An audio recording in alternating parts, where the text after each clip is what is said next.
오늘은 어찌할 바 모를 때입니다. 어찌할 바를 모를 때 시편 107편 27절 말씀인데요. 25절부터 보면 이게 지금 폭풍을 만난 바다 위에서 폭풍을 만난 사람들이에요. 바다 위에서 폭풍을 만난 사람들 이야기인데 제가 25절부터 읽겠습니다. 27절 같이 읽고요. 이는 그분께서 명령하여 폭풍을 일으키심으로 그것이 자기의 파도들을 높이 일으키기 때문이로다.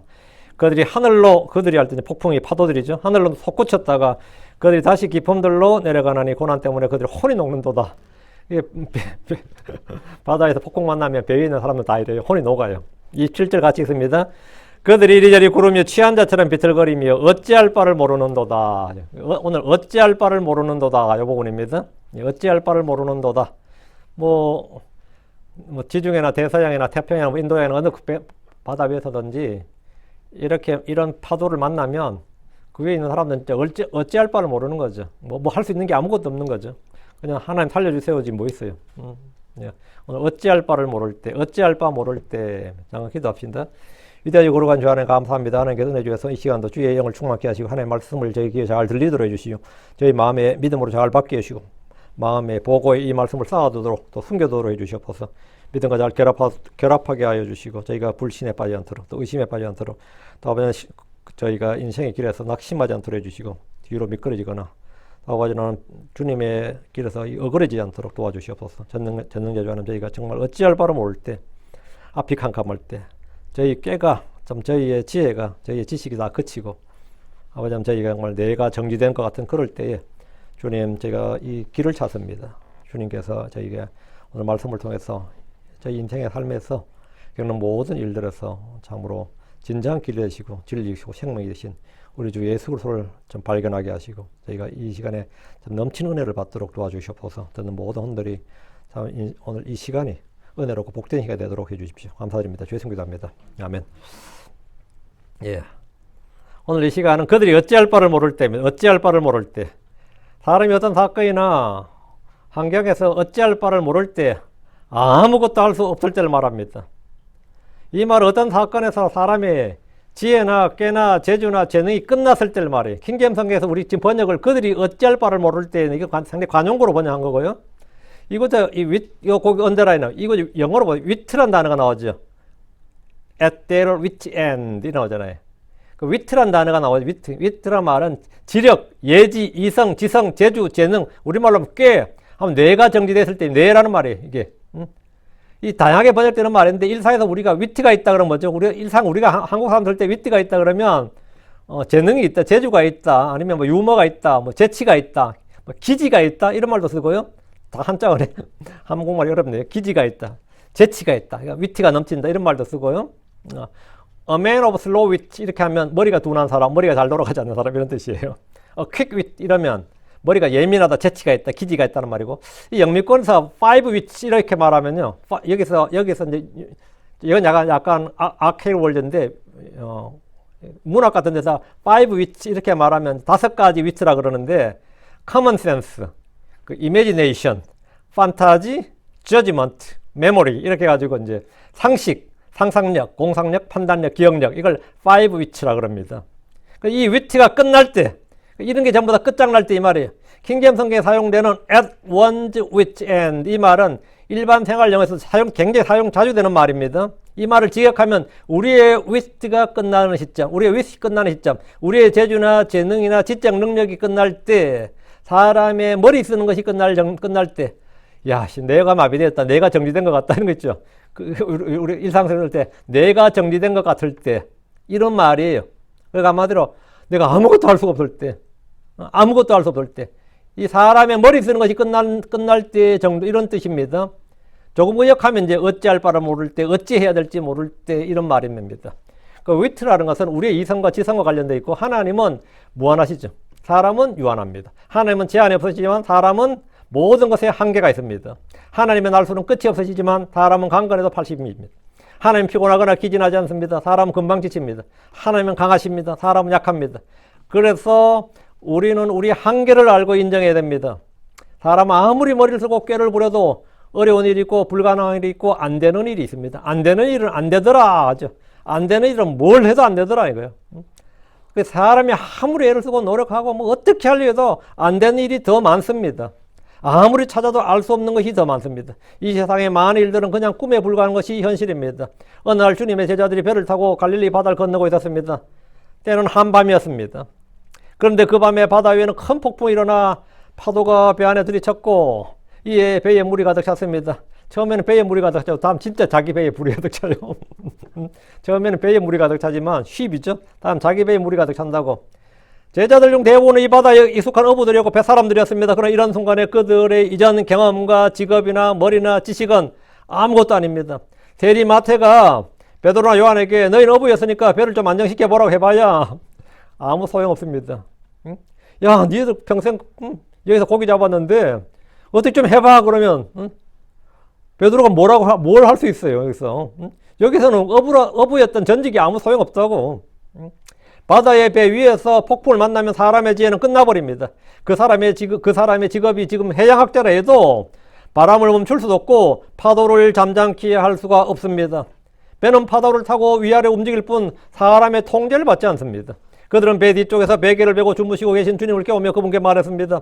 선생님이 우리가 죽는 것을 신경 쓰지 아니하시나이까?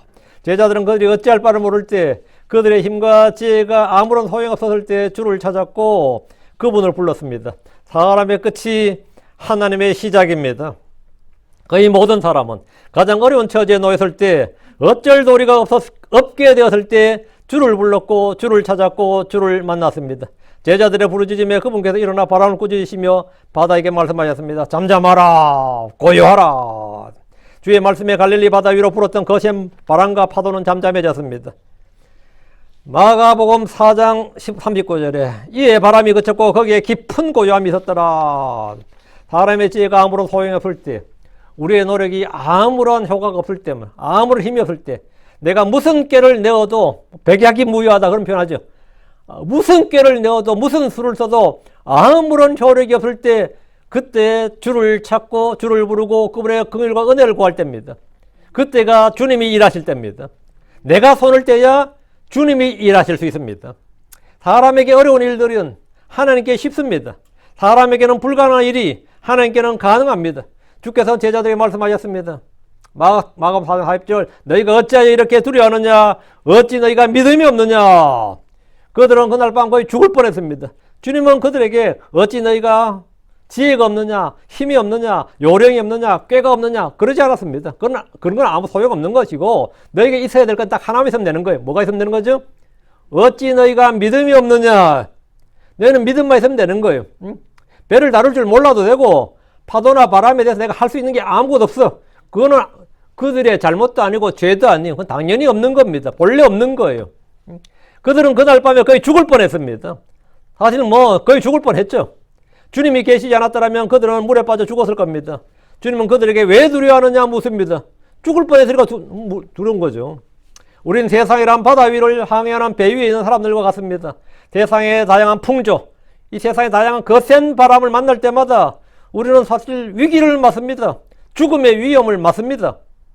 순풍이 불어 좋을 때도 있고 역풍이 불어 힘들 때도 있지만 때로는 우리가 도저히 어떻게 할 바를 알 수 없는 그런 풍파를 만나기도 합니다. 그럴 때마다 두렵고 힘든 것은 기본이고 죽고 싶을 때가 한두 번이 아닙니다. 죽고 싶을 때가 한두 번이 아니에요.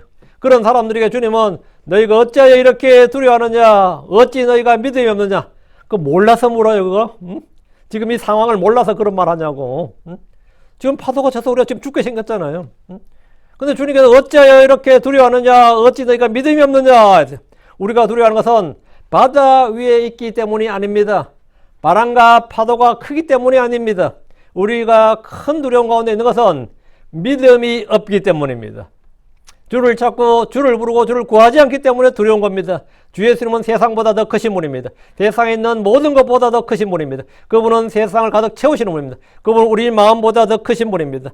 그분이 있으면 내가 그분을 의지하고 그분을 신뢰한다면 그럼 이게 말이 되는 거죠. 너희가 어찌하여 이렇게 두려워하느냐 어찌 너희가 믿음이 없느냐. 이게 되는 거죠. 자, 시편 107편 25절에서 27절. 이는 그분께서 명령하사 폭풍을 일으키심에 그로 인해 물결들이 높이 일어나기 때문이로다. 그러니까 지금 허리케인이 튀는 거 치고 쓰나미가 있는 거 전부 다 주님께서 명령하사 일으키셨다잖아요. 명령하사 일으키신 거예요. 그것들이 하늘로 솟구쳤다가 그것들이 다시 깊음들로 내려가니 그들의 혼이 고난으로 인하여 녹는도다. 그들이 이리저리 구르며 술 취한 자처럼 비틀거리며 또 어찌할 바를 모르는도다. 어찌할 바를 모르는도다. 여기서 뭐 구르고 비틀거리다 보면 어찌할 바를 몰라요. 당연한 거고 그들의 지혜는 끝나는 것이고 꾀를 부를 수 없어요. 여기서는 그냥 고함 지르면서 살려달라는 것밖에 없습니다. 주께서는 구름을 명하사 땅에 비를 내리신 같이 그분의 명령으로 폭풍과 물결들이 일어납니다. 그로 인해 물결들이 높이 일어나기 때문이로다. 바다에서 폭풍과 물결들을 대적하고 이길 사람은 아무도 없습니다. 어떤 큰 배도 큰 바람과 파도 앞에서는 아무것도 아닙니다. 그것들이 하늘로 솟구쳤다가 그것들이 다시 깊음으로 내려갑니다. 그럼 바다에 있던 사람들은 어떻게 됩니까? 그들의 혼이 녹습니다. 그들의 혼이 고난으로 인하여 녹는도다. 그들의 혼이 뭘로? 고난으로 인하여 녹는도다. 그들의 혼이 고난으로 인하여 녹는도다. 이런데 사람의 지식과 지혜와 힘은 아무것도 아닙니다. 바다의 파도 위에서는 돈도 권력도 아무 소용없습니다. 나의 지위도 나의 명예도 나의 외모가 거기서는 아무런 소용이 없습니다.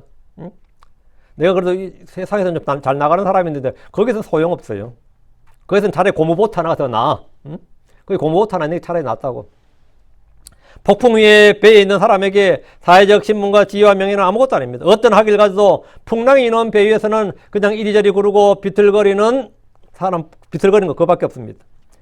지금 27절에 그들이 이리저리 구르며 또 술 취한 자처럼 비틀거리며 또 어찌할 바를 모르는도다. 여기서 그들이 어찌할 바를 모르는도다. At their wit's end. 이 말씀이 바로 그들의 지혜, 그들의 꾀가 끝났을 때, 그들의 뇌가 정리됐을 때 말이에요. 그들은 뇌가 정리됐다 이 말이에요. 사람이 극한 고난과 시험 앞에 섰을 때 정말 사람이란 참으로 아무것도 아니구나. 정말 아무것도 아닌 걸 알게 되죠. 많이들이 거대한 자연 앞에 서면 사람은 너무나 약하고 작은 존재임을 깨닫게 됩니다. 우리가 아무것도 아님을 알 때, 아무 일도 할 수 없다는 걸 깨닫게 될 때 할 수 있는 일이 뭐겠습니까? 그때 할 수 있는 일이 뭐냐고요? 주를 찾고 주를 구하고 주께 부르짖는 겁니다. 위기의 때에 내가 부를 이름이 있다는 것이 얼마나 복된 일입니까? 내가 부를 이름이 있다 이거. 내가 찾을 수 있는 대상이 있다는 거, 내가 구할 수 있고 부를 수 있고 찾을 수 있는 무언가가 있다, 누군가가 있다는 거. 이게 있는 사람하고 없는 사람은 천지차이죠. 자, 28절 29절 시편 107편입니다. 28절 29절 그때 그들이 그들의 고난 중에 주께 부르짖었더라. 그때에 그들이 그들의 고난 중에 주께 부르짖었더라. 어찌할 바를 모를 때 할 수 있는 일입니다. 이게 그들이 어찌할 바를 모를 때 할 수 있는 일, 고난 중에 주께 부르짖었더라. 이에 그분께서 그들을 그들의 고통들에서 데리고 나오시느니라. 그분께서 폭풍을 고요하게 만드셨도다. 그리하여 그것의 파도들이 잔잔해지느니라. 하늘 높이 치솟았던 그 폭풍이 15m, 20m, 30m 이렇게 솟아올랐던 그 물길이 잔잔해졌단 말이야. 주님은 고난 중에 주께 부르짖는 혼들에게 구원을 주십니다. 우리에게 주는 고난들, 시험들은 우리의 한계를 알게 해주시고 주를 찾게 하려는 겁니다. 평소 사람들은 스스로 짠하고 지혜로운 줄 알지만 한계에 부닥칠 때면 연약함과 허무함과 무기력함을 느낍니다. 내가 아무것도 아닌 것을 정말 절감하게 되는 거죠. 이런 일들을 통해 무신론자들도 신을 찾게 되고 불신자들도 주를 알게 되는 경우가 많이 있습니다.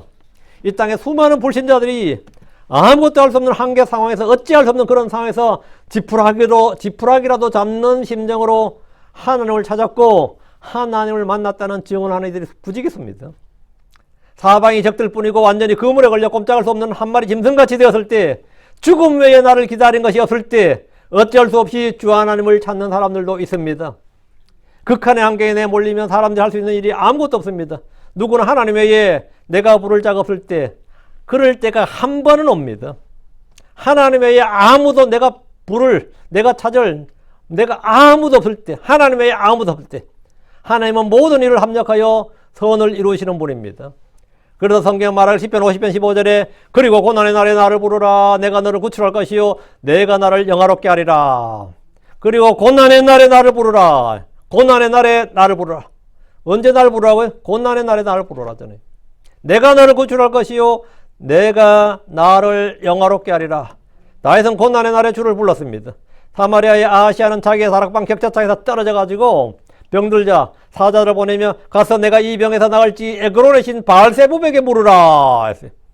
그는 자기가 위기에 처했을 때 하나님을 찾지 않고 바알세붑을 찾았습니다. 그는 위기의 때에 주께 묻지 않고 에그론의 신 바알세부에게 물으러 갔습니다. 주님은 그 일로 그에게 심판을 선포하셨습니다. 열왕기 1장 4절에 그로 이제 주가 이같이 말하노라 내가 올라간 그 침상에서 내려오지 못할 것이요 내가 반드시 죽으리라. 우리가 찾아야 할 대상, 찾아야 할 분을 찾지 않고 구해야 할 분을 구하지 않고 엉뚱한 것 구할 때 그것 때문에 그 사람이 죽습니다. 그가 구한 그것 때문에 그 사람이 죽는다고. 주를 찾고 주께 물어야 할 사람이 다른 신을 찾을 때 그는 정죄와 저주와 심판을 받습니다. 사람이 배가 고플 때 먹을 음식이 있다면 배고픈 건 아무런 문제가 없습니다. 양식이 있으면 배고픈 건 아무런 문제가 아닙니다. 병이 들었을 때 그 병에 대한 치료제가 있고 약이 있다면 그건 병으로 치지도 않습니다. 그 특효약이 있다 그러면 치료제가 이미 나와 있다, 개발되어 있다 그러면 그건 병으로 치지도 않아요. 난치병과 불치병이 왜 무서운 겁니까? 그 병 때문이 아니라 그 질병에 대한 치료 방법이 없거나 또는 원인도 알지 못한다 이 말. 그 치료 방법도 없고 치료 방법을 알지도 못하기 때문에 그게 난치병이라고 불치병이라고 그러는 겁니다. 특효약이라도 개발되면 그때부터는 더 이상 그것을 불치병, 난치병이라고 하지 않습니다. 사람이 죽음을 누려하는 것은 죽음에 대한 해결책을 알지 못하거나 없다고 생각하기 때문입니다. 그럼 우리는 죽음의 원인도 알고 죽음의 해결책도 압니다. 우린 죄와 불법에 대한 해결책도 압니다. 알죠? 그것은 바로 생명이요 부활이신 주 예수 그리스도입니다. 나는 죄를 짓지만 죄에 대한 해결책이 있다고. 나는 죽지만 죽음에 대한 해결책이 있다. 그럼 그건 아무것도 아닌 거라고. 주 예수를 믿으면 죄와 사망의 법에서 해방됩니다. 죽을 수밖에 없는 사람이 예수를 믿으면 영원한 생명을 얻게 됩니다. 삶에서 닥치는 다양한 고난과 시험도 그 해결책을 알지 못할 때 아무런 수단 방법이 없을 때 죽을 지경이지 늘 해결책이 있다면 또 해결자가 있다면 그것은 더 이상 문제가 아닙니다. 내 전화 한 통화하면 간단히 해결돼. 이런 사람 어디 있죠 가끔. 이거 나한테는 아무것도 아니야. 전화 한 통화하면 그러면 간단히 해결돼. 이 정도면 뭐가 되는 거죠? 야, 대단한 뭐가 있나 보다. 있잖아요. 나도 전화 한 통화하면 다 해결돼. 그러면 돼요. 응? 그게 주를 부르라예요. 그게 call unto the Lord입니다. 주를 부르라예요. 응? 그러니까 주님께 전화하라고. I'll answer thee. 내가 너에게 응답하리라 그러잖아요. 나도 니도 전화할 때 나도 전화할 때가 있다고. 서장님 말고 검찰총장 말고 나도 전화할 때 있다고. 전화 한 통하면 해결돼. 나도 해결돼. 그 해결책이 있고 해결자가 있다. 그럼 더 이상 문제되지 않아요. 야, 니 이거 사고 제대로 쳤다. 니 인생 종쳤다 그러는데 아니야, 나 해결자가 있어. 전화 한 통하면 해결돼. 그러면 이거 뭐야? 나한테 해결자가 있다. 답이 있는 사람에게 문제는 더 이상 힘든 문제가 아닙니다. 정답지가 있는 사람에게 문제는 더 이상 문제가 아니라고요. 여러분 어릴 때 수련장이나 전과 문제 풀어보셨어요? 뒤에 답지 쫙 째가지고 막 짜요. 100문제도 1분 만에 풀어요. 100문제도 100문제도 1분 만에 풀어가지고 다 했다 그러잖아요. 왜? 뭐가 있어? 답안지가 있잖아. 부모나 선생님 제일 먼저 하는 게 뭐죠? 답안지 찢는 거야. 답안지 찢어서 줘야지. 답안지 안 찍어주면 그거는 문제집이 아니야. 그럼 더 이상 문제집이 아니에요. 왜? 뒤에 답안지가 붙어 있는데 야, 다 했냐? 다 풀었냐? 그러면 좀 이따 풀게. 뒤에 답안지 보고 풀어. 답안지 보고 푼다고. 그건 더 이상 문제가 아니라고요. 답이 있는 사람에게는 문제는 문제가 아니라고요. 크리스천들에게는 마찬가지. 우리는 답이 있는 사람들이에요. 길이 있는 사람이고, 그러니까 더 이상 문제가 힘든 문제가 아니고, 어려운 문제가 아니고, 불가능한 문제가 불가능한 것이 아닙니다. 도저히 불가능한 거죠. 제가 어떤 원을 이렇게 그려놓고 점막 찍어놓고 그러니까 하나도 크로스 되지 않게 이렇게 연결하는 게 있더라고요. 내가 아무리 해봐도 잘 안 되더라고. 요렇게 하면 쪽쪽 걸려. 이쪽에 이렇게 하면 여기에 걸리고요. 그런데요. 그 나중에 유튜브로 답안지를 맞지. 답안지를 보니까 요렇게 해가지고 이렇게 하더라고. 이런 방법을 했구나. 그거 알고 나니까 아무것도 아니죠. 그거 알고 나니까 다음에 그 문제 보면 어때요? 지금 답을 알고 있잖아. 그리고 아무것도 아니더라고요. 여러분 레고 맞추는 거 해보셨어요? 이렇게 레고 맞추는 거? 그거 시간 꽤 걸리거든요. 그것도 여러분 유튜브로 보면요. 이쪽 2번, 이쪽 2번 나와요. 그러면 그 1분 안에 다 합니다. 위로 2번, 아래 2번, 오른쪽에 2번, 이렇게 다시 2번, 이거 6번인가 7번인가 하면 딱 맞춰져요. 그 육각형 레고 있죠. 그거 맞추는 거. 답 알고 나면 그건 더 이상 그때부터 재미없어 못 합니다. 답을 알고 나버리면 뭐 생각도 안 하고 그냥 줄줄 맞추잖아. 그냥 생각 안 하면 이야기하면서 줄줄 돌려가지고 다 맞춰내요. 응? 그럼 답을 알고 나면 그렇다고. 답을 알고 나면 그건 아무것도 아니라고요. 응? 성도들에게 예수 그리스도는 길이요 진리요 생명입니다. 성도들에게 예수님은 세상의 구원자고 모든 문제 해결자입니다. 그래서 주님은 고난의 날에 나를 부르라. 고난의 날에 너희들 해야 할 일이 뭐죠? 나를 부르라. 나를 부르라. 고난의 날에 나를 부르라. 주님은 불 속에 있는 사람이나 물 가운데 있는 사람도 구출하십니다. 사자굴에 있는 다니엘을 구출하셨습니다. 전쟁터에서 적들에게 둘러싸여 있는 사람을 구출하실 뿐 아니라 승리를 주십니다. 요나단은 사무엘상 14장 6절에 주께서 우리를 위하여 일하시로다. 이는 많은 사람을 구원하시든지 혹은 적은 사람을 하시든지 주께서는 제약이 없기 때문이로다. 주님은 제약이 없다. 그는 자기의 병기를 누는 사람 하나와 적진으로 들어갔습니다. 주 하나를 믿었기 때문입니다. 히스기야 왕은 당대 최강의 군사력을 지닌 아시리아 군대의 공격으로 멸망의 위기에 놓였습니다. 예루살렘은 완전히 포위가 되어버렸습니다. 도저히 싸워 이길 수 있는 상대가 아니었습니다. 이건 싸우면 그냥 백전백패야. 히스기야는 싸워도 죽고 가만히 있어도 죽습니다. 그때 그가 한 일이 뭡니까? 그때 그가 한 일이 뭐예요? 주를 찾고 주를 부른 겁니다. 그는 간절히 하나님께 기도했습니다. 나의 힘과 나의 지혜가 아무런 소용이 없을 때, 전술 전략이 필요 없고 아무것도 할 수 없을 때 한 일이 뭐냐? 주를 구하는 겁니다. 주의 이름을 부르는 거예요. 열왕기하 19장 15, 16절에 히스기야가 주 앞에서 기도하여 이르되 오 그룹들 사이에 거하시는 주 이스라엘 하나님이여 주 곧 주만 홀로 땅의 모든 왕국들의 하나님이시니 주께서 하늘과 땅을 만드셨나이다. 주여 주의 귀를 기울여 들으시옵소서. 주여 주의 눈을 여시고 보시옵소서. 하늘입이 사람을 본데요 살아계신 하나님을 모욕하는 그의 모든 말들을 들으시옵소서 하면 막 기도가 시작된 거죠. 히스기야는 주를 불렀고 주를 구했고 주께서 그를 구출하셨습니다. 주께서 그날 밤에 주의 천사를 보내서 아시리아 군대를 멸해버리셨습니다. 열왕기하 19장 32절에 또 그 밤에 이 일이 일어났으니 곧 주의 전사가 나가서 아시리아 사람들의 진영에서 18만 5천 명을 쳤더니 그들이 아침에 일찍 일어났을 때 보라 그들이 모두 죽어 송장이 되었더라. 그 밤에 18만 5천 명이 그냥 몰살을 당한 겁니다. 전멸당한 거예요. 히스기야가 평생에 가장 큰 승리를 거둔 때는 그가 가장 약했을 때고 주를 부르는 일 외에 아무것도 안 한 때예요. 주를 부른 것 외에는 아무것도 안 했을 때입니다. 그 히스기야 평생에 가장 큰 승리를 했는데 이건 이스라엘 역사상에서도 3대 대첩 중에 하나입니다. 다윗도 이만한 승리를 해본 적이 없습니다. 여호수아도 이만한 승리를 못했고 하룻밤에 18만 5천을 죽인 거는요 이순신도 못한 거예요. 이 정도 승리는 이스라엘 역사에 남는 대첩이었어요. 근데 그때 히스기야가 대체 뭘 얼마나 잘했는데 한 거 없어. 히스기야가 아무것도 안 했을 때 가장 잘한 거예요, 그 사람이. 아무것도 안 했다는 딱 한 가지를 했죠. 그게 뭐죠? 예. 평생에 가장 큰 승리를 거둔 때가 사실은 그가 가장 위기의 때였습니다. 가장 약했을 때, 그가 가장 아무것도 할 수 없을 때, 뭐 이게 성전의 금이로, 성전 기둥에 있는 금이로 벗겨낼 수 있을 때는 그지 못했어요. 히스기야 실제로 다른 전쟁에서는 말이죠, 금 다 벗겨내서 갖다 바치고 그랬습니다. 근데 지금은 그것조차 할 수 없을 때 그냥 부르짖은 거예요. 뭐 할 수 있을 때라면 뭐 했겠지. 돈이라도 갖다 바칠 수 있으면 돈 갖다 바쳤을 때고, 사람 갖다 바칠 수 있으면 사람 갖다 바쳤을 겁니다, 아마. 근데 그것조차도 할 수 없을, 진짜 할 수 있는 일이 아무것도 없을 때 가장 큰 승리를 거둔 거예요. 그런 당대 가장 큰 제국인 아시리아를 이긴 역사적인 승리를 거두었는데, 그 당시 전 세계 모든 왕들이 다 놀란 겁니다. 지금 저 멀리던 바벨론까지 어떻게 아시리아를 이겼냐고, 히스기야가. 응?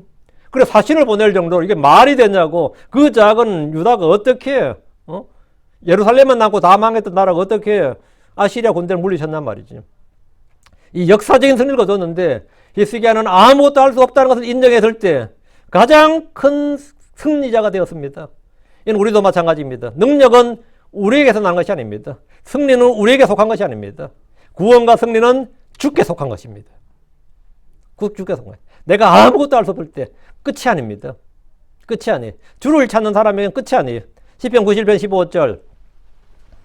앞으로 시편 91편 15절. 그가 나를 부르니 예, 내가 그에게 응답하리라. 내가 고난 중에는 그와 함께 있을 것이요 내가 그를 구출하겠고 그를 존귀하게 하리라. 주님은 고난 중에는 성도와 함께 있을 것이라 하셨습니다.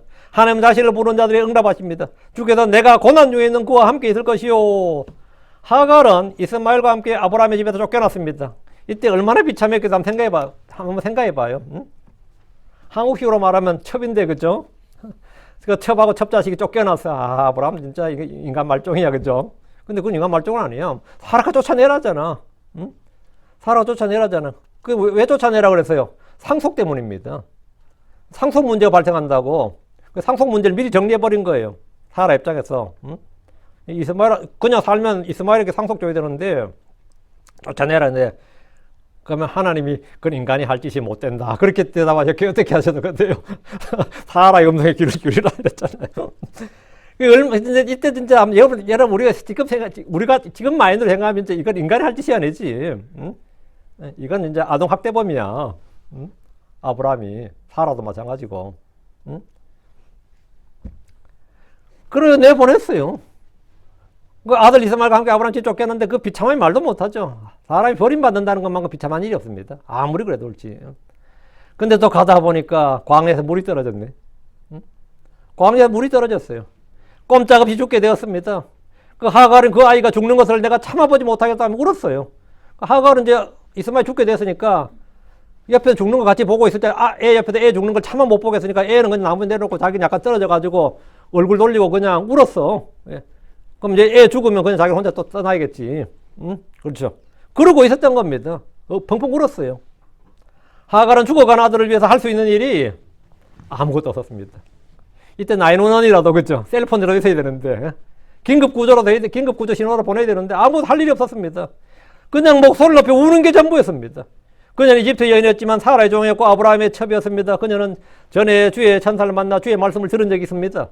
그녀는 지금 고난 중에 있습니다. 고난 정도가 아니라 지금 위기 가운데 있죠. 그런데 그녀는 소리를 높여 울기만 할 뿐이지 주를 찾거나 주를 부르질 않아요. 그냥 울 뿐이지. 막 애 죽게 되니까 막 울 뿐이지. 그런데 하나님의 천사가 하늘에서 하갈을 불렀어요. 하나님께서 그녀의 울음소리를 들은 것이 아니라 뭘 들었어요? 그 아이의 목소리를 들으셨다 이래요.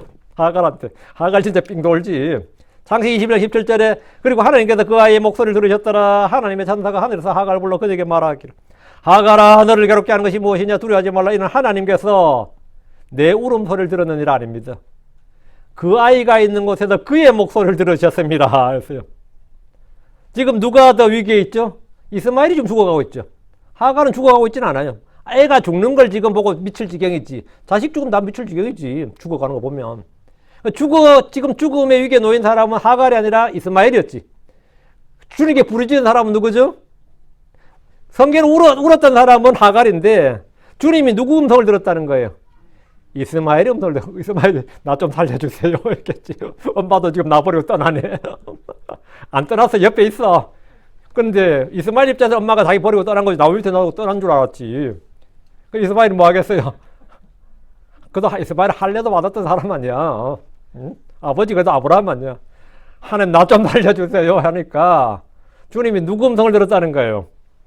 이스마엘의 음성을 들은 거예요. 이스마엘의 음성을 들은 거예요. 하나님은 하갈의 큰 울음소리가 아니라 나무 아래 놓여 죽어가던 이스마엘의 목소리를 들으셨다는 겁니다. 주님은 주를 부른 자, 주를 찾는 자의 음성을 들으십니다. 어머니 하갈은 아들이 죽을 줄 알고 그 아이를 나무 아래 두고 아이가 조금 떨어져서 큰 목소리로 울었지만 주님은 그제가 아니라 그 아이의 목소리를 들으셨습니다. 하갈은 아마 애 죽는다고 생각했을 겁니다. 애 죽으면 그냥 묻어주고 떠날 생각이었어요. 그래서 막 울고 있었던 겁니다. 그게 다였어요. 그때 주를 불러야 되는데 하갈은 주를 안 불렀습니다. 주를 불렀던 건 누구였다? 죽어서 이스마엘이었어요. 그래서 주님은 그 아이의 목소리를 들으셨습니다. 시편 91편 15절에 그가 나를 부르리니 이에 내가 응답하리라 이 말씀대로 주님은 이스마엘에게 응답하였습니다.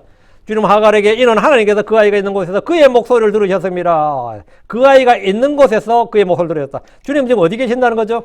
하늘에서 그의 목소리를 들으셨다 아니고 그 아이가 있는 곳에서 그의 목소리를 들으셨다잖아요. 지금 주님은 이스마엘이 누워있는 그곳에 계셨습니다.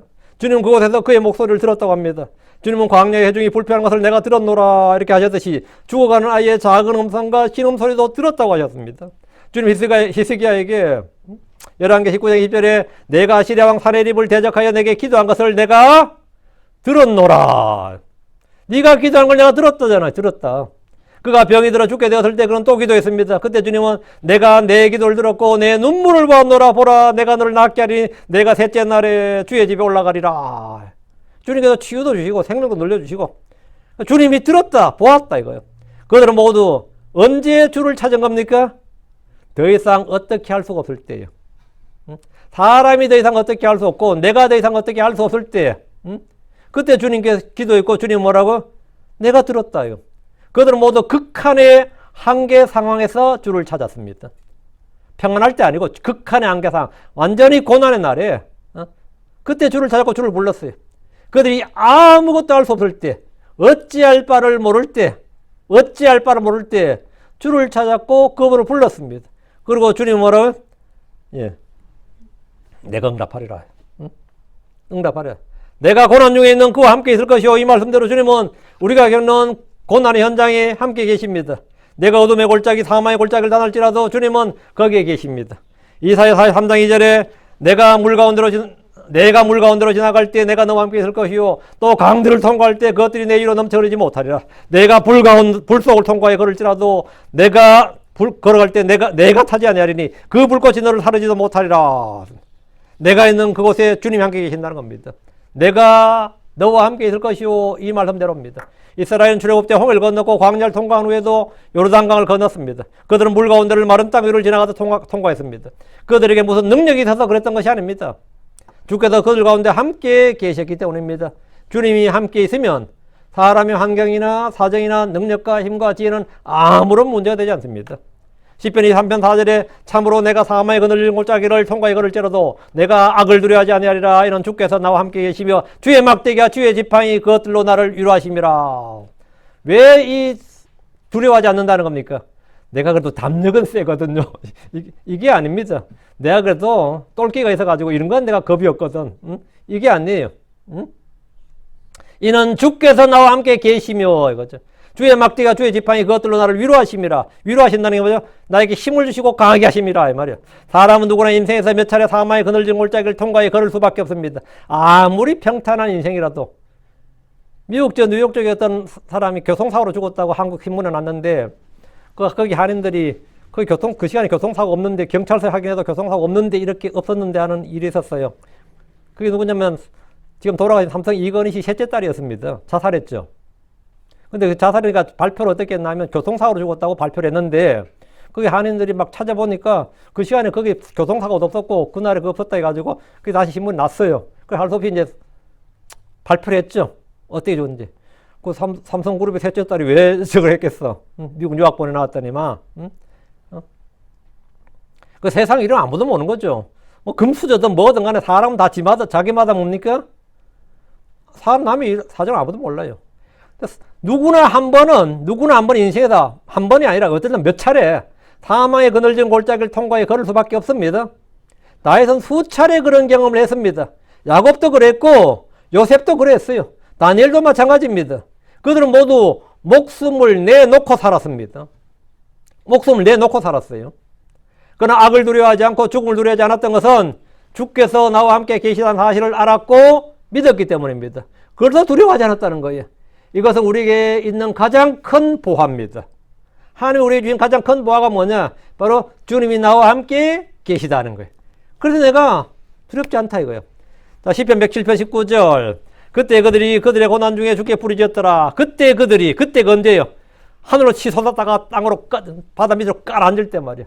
이 바다 위에서 완전히 막 파도와 폭풍으로 완전히 막 비틀거리고 뒹구를 때 말이야. 그때 그들의 고난 중에 주께 부르짖었더라. 이에 그분께서 그들의 고통들에서 그들을 구원하시니라. 여기서 고난 중에 주께 부르짖는 그들이 누구냐? 어리석은 자들입니다. 이 본문에 보면 믿는 신자들 그게 아니라 어리석은 자들이에요. 그들의 불법과 범법들로 인해서 고난을 받는 그런 자들이 시편 107편 17절에 나오죠. 어리석은 자들은 그들의 범법과 불법들로 인하여 고난을 받느니라 나오죠. 그 17절이 어떤 사람들이라는 거죠? 경건한 자, 거룩한 자, 의인이 아니에요. 어리석은 자들은 그들의 범법과 불법들로 인해 고난을 받느니라. 어리석은 자들이라도 고난을 받을 때 살기 싫어지고 먹는 것도 싫어집니다. 잠을 청해도 잠이 오지 않습니다. 18절 봐요. 그들의 혼이 모든 종류의 음식을 혐오하는도다. 예, 그들이 사망의 문들에 가까이 이르느니라. 사망의 문들에 가까이 이르느니라. 이 말은 뭐예요? 거의 죽게 되었다. 반 이상 죽었다 이 말이에요. 고난받는 혼이 모든 종류의 음식을 혐오한다면 곡기가 끊어졌다는 것으로 죽을 지경이 되었다. 죽음을 기다린다는 뜻입니다. 범법과 불법들로 인해 고난을 받아본 사람들이 느끼는 절망감, 낙심은 이루 말할 수 없습니다. 그때는 뭐 음식을 줘도 들어가지 않는다 그러죠. 이집트에서 종살이하던 이스라엘 사람들도 거기서 먹던 음식을 좋아했고 그리워했습니다. 잘 먹었어요. 혹독한 종살이하던 사람들도 음식을 싫어하거나 혐오하지 않습니다. 그러나 사마의 문들에 가까이 이럴 정도의 고난을 받게 되면 먹는 것도 싫습니다. 이 독일의 포로 수용소에서 살아남은 사람 쓴 어떤 책이 있는데 거기 보면 그 사람이 쓴 책이 보면 그 책 제목이 죽음의 수용소에서든가 해서 그때 베스트셀러였어요. 거기 보면 그 사람이 그 포로 수용소에 겪은 이야기를 상세하게 잘 썼는데 그 사람 상당히 그 통찰력이 좀 있었던 사람이에요. 포로들이 음식을 한 톨도 허비하지 않고 아낌없이 다 먹었다 그래요.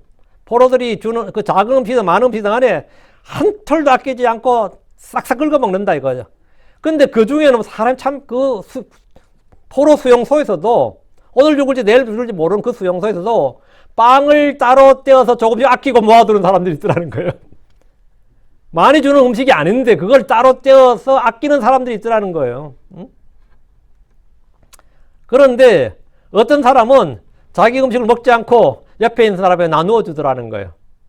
그 나누어 주는 사람은 아주 이타심하고 사랑이 넘쳐서 그런 거예요. 삶을 포기한 사람이에요. 옆에 있는 사람이 자기 빵을 먹지 않고 나누어 주는 사람이 있는데 그 사람은 이타심이나 사랑이 넘치는 사람이 아니라 자신이 곧 죽을 것이라고 생각하는 사람들입니다. 자신이 곧 죽을 것이라고 생각하고 오늘이나 내일 가스 수용실에 뭐 갈 것 같다든가 아니 내가 곧 버려 총살 당할 것 같다든가 이런 사람들은 그냥 초연하게 먹는 것을 딱 포기하고 자기한테 오는 빵도 남에게 주더라는 거예요. 다른 사람이 주면서 잘 살라 그러고 이러더라는 거예요. 딱 자기 거기서 다 관찰했는데, 그러니까 죽게 된 사람들은 음식에 아무런 관심을 보이지 않더라는 겁니다. 삶에 소망이 없는 사람들 역시 먹는 것에 애착을 보이지 않습니다. 그러니까 죽겠다 하는 사람이 갑자기 욕심이 없어지면서 뭐 이것도 네 가져라 그러고 이것도 네 가져라 그러면 이 양반 왜 이래 하면 회개했나 싶은데 회개했나가 아니고 삶의 소망을 이제 접은 사람들이 먹는 것도 포기하는 그래요. 병자들이나 노인들 중에도 음식을 싫어하고 곡기가 끊어지면 죽을 때가 가까운 증세, 전조 증세로 파악을 합니다. 간호사들이. 아, 이제 죽을 준비를 하시는구나, 이렇게. 죽을 준비를 하시는구나. 애착을 보이지 않으면. 그런 고난에 처한 사람들이 머리를 쓰자, 뭐 노력하자, 포기하지 말자고 의지를 불태울수록 더 비참해집니다. 사람의 꾀가 끝날 때, 힘이 다했을 때 그가 할 일이 있습니다. 죽게 부르짖는 겁니다. 그게 지금 19절에 그때 그들의 고난 중에 죽게 부르짖었더라. 예, 그분께서 그들의 고통들에서 그들을 구원하시니라. 누가복음 15장에는 아버지의 재산을 가지고 먼 나라로 가서 모두 탕진해버린 한 아들이 나옵니다. 그는 방탕한 생활로 모든 재산을 허비했습니다. 몇 날이 못 되어 다 날려버렸어요. 하필이면 그의 돈이 다 떨어질 때 그 땅에 기근이 일어났고 그는 궁핍해지기 시작했습니다. 엎친 데 덮친다 그러죠. 그가 구한 직업은 돼지를 치는 것이었습니다. 그는 돼지들이 먹는 고기 껍질로 자기 배를 채우렸지만 아무도 그에게 주지 않았습니다. 그는 평생에 이런 고난을 당해본 적이 없었습니다. 아버지 집에서 잘 먹고 잘 살다가 돈 한몫 챙겨서 또 와서 잘 먹고 잘 살았는데 이 대체 뭔 꼴이야. 고생 안 해본 놈이 이런 고생하면 더 삶이 어때요? 비참하지. 그건 뭐던데 너무 비참한 거예요. 부자인 아버지 아래서 고생 모르고 자랐습니다. 그가 받은 고난은 의를 행하다 주 예수님의 이름으로 인해 받는 고난이 아니었습니다. 그의 고난은 자신의 어리석음과 범법과 불법으로 인해 받는 것이었습니다. 그러나 그는 고난 중에 정신을 차리고 아버지를 생각했습니다. 그는 자기 죄를 시인하고 회개했습니다. 그리고 돌아가서 아버지를 찾았습니다. 아버지는 돌아온 아들이 아직 멀리 떨어졌을 때 그를 보고 달려가 불쌍하게 그의 목을 껴안고 그에게 입을 맞추었습니다. 이것은 하나님 아버지의 사랑을 보여줍니다. 사람이 자신의 죄와 불법으로 인해 어리석음으로 인해 고난을 받을지라도 주를 찾고 자기를 낮추고 주를 부르고 회개하면 자기를 시인하면 주님은 그의 고난 중에 구원해 주십니다. 내가 뭐 어리석어서 죄를 짓든 징계를 받아 죄를 짓든 뭐 이렇게 낭비를 뭘 했든 간에 내가 내 마음을 낮춰 주를 찾고 부르면 주님 뭐라고요? 예, 묻지마 구원이야 이게. 이게 묻지마 구원이에요. 응? 이게 얼마나 뭐 복 터진 일이야. 묻지마 구원이잖아. 아직까지 정신 못 차려서 이러면서 아버지가 딱 보고 이제 오냐? 이제 오냐? 이러면서 그런 게 아니라 뭐 달려와서 깨어났다잖아요. 하나님은 성도들의 어리석음으로 잘못된 판단과 결정으로 인해 사서고난을 받을 때도 그의 부르짖음에 구원해 주십니다. 여호사밧 왕이 있었습니다. 아주 유명한 왕인데 좀 의로운 왕으로 성경에 나와 선한 왕, 의로운 왕으로 평가받는 왕이에요. 그런 유다의 왕으로서 이스라엘의 사악한 왕인 아합과 인척을 맺고 군사동맹을 맺었습니다. 상당히 똑똑하고 선한 왕인 줄 알았더니 뭐 하는 짓이 등신 같은 짓을 안 해. 응? 이 등신 같은 짓을 하는 거예요. 아합과 인척 관계를 맺는 거예요. 그는 아합과 전쟁에 나갔다가 죽을 뻔했습니다. 그의 어리석음으로 인해 죽을 뻔한 거예요. 의를 행하다가 아니라 어리석음으로 인해서 악한 연합, 악한 동맹을 맺었다 죽을 뻔한 겁니다. 역대기하 18장 11절에 그리고 그들이 그를 둘러싸고 싸우려 하였더라. 적들이 모두 여호사밧을 이스라엘 왕으로 알고 그를 포위하고 그를 죽이려 했습니다.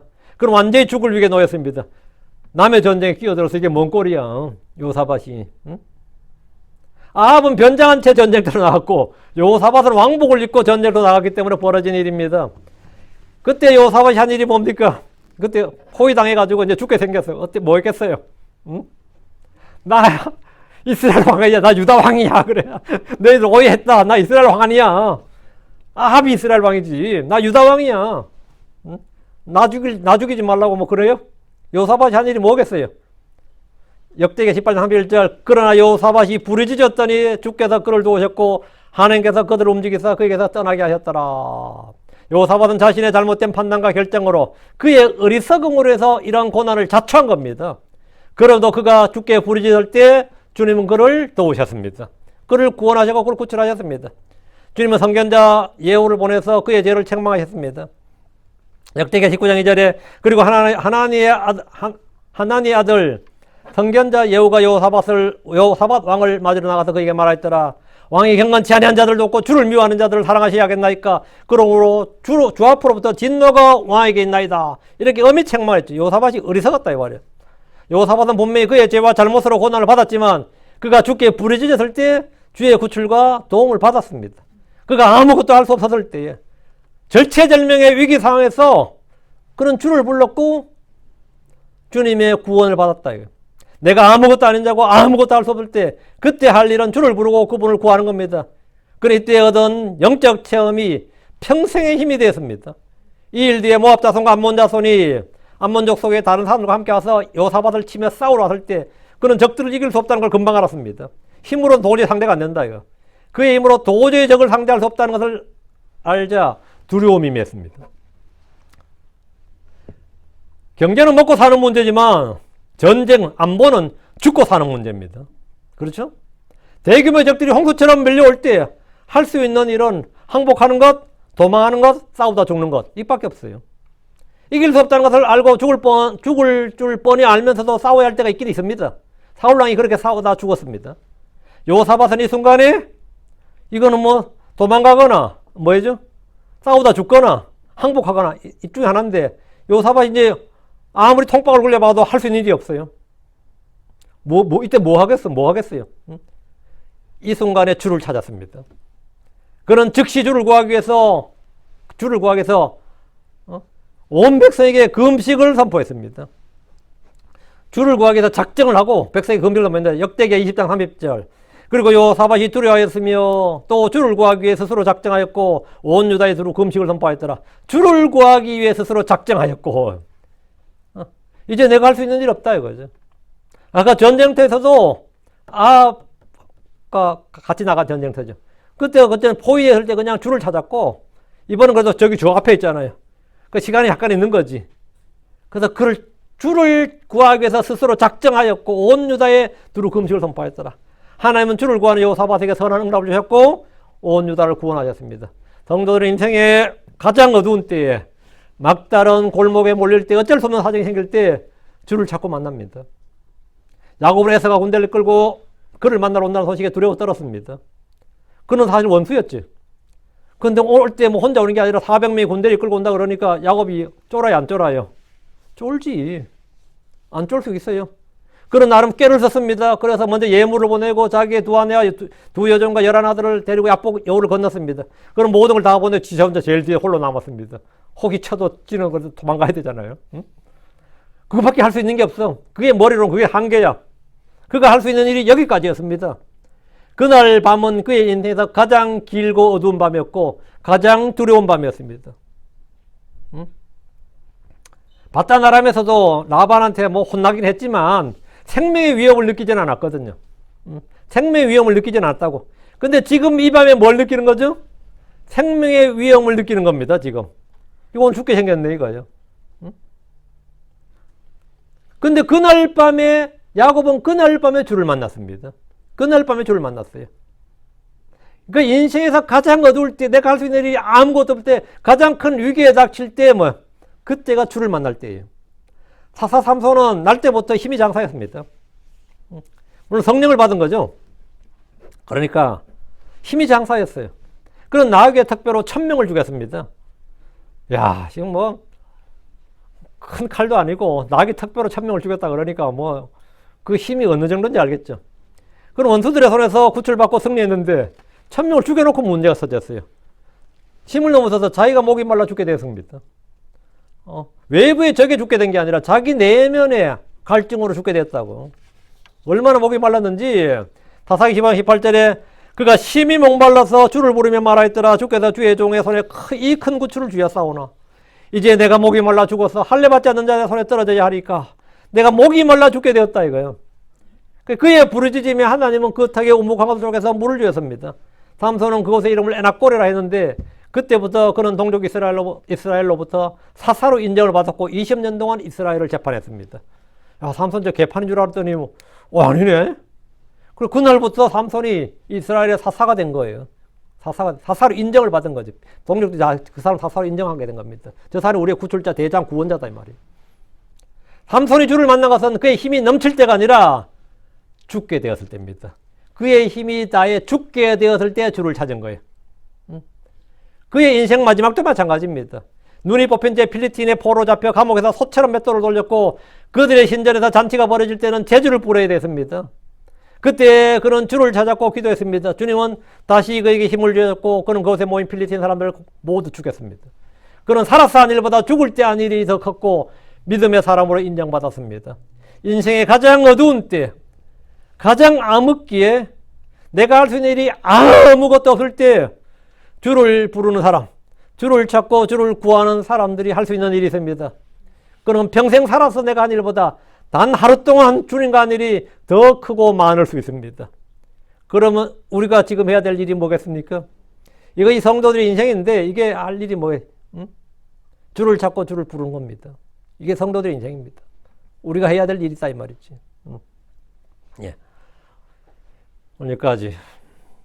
오늘은 어찌할 바를 모를 때, 우리가 어떻게 할 수가 없을 때, 아무것도 내가 할 수 없고 앞이 캄캄할 때 말이죠. 내게 아무런 도 없고 아무런 힘도 없고 아무런 뭐도 없을 때 그때 나에게 뭐가 있다? 해결자가 있다. 문제가 있을 때는 뭐가 있다? 답이 있어요. 우린 답안지가 있다. 문제가 있을 때 우리에겐 답안지가 있다. 정답지가 있다고. 정답지 않고 시험 문제 풀면 그 불법이지. 근데 크리스천들은 정답지를 안고 정답지를 가지고 문제 푸는 사람들입니다. 답안지를 가지고 문제 푸는 사람들이. 기도합시다.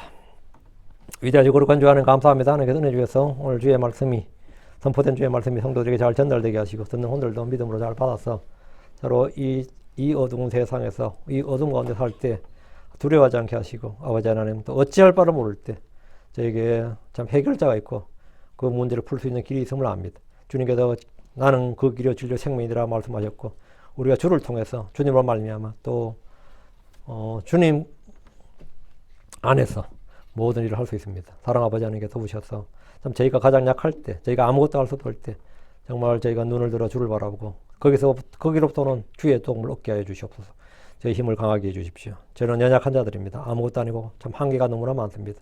그러나 가장 어두울 때, 가장 힘들고 약할 때 오히려 참 저희를 구원하시고 저희 함께 계시는 주님을 더 많이 체험할 수 있습니다.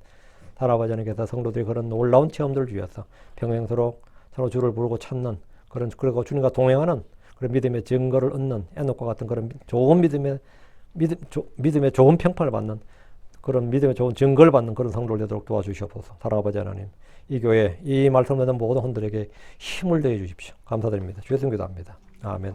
아멘.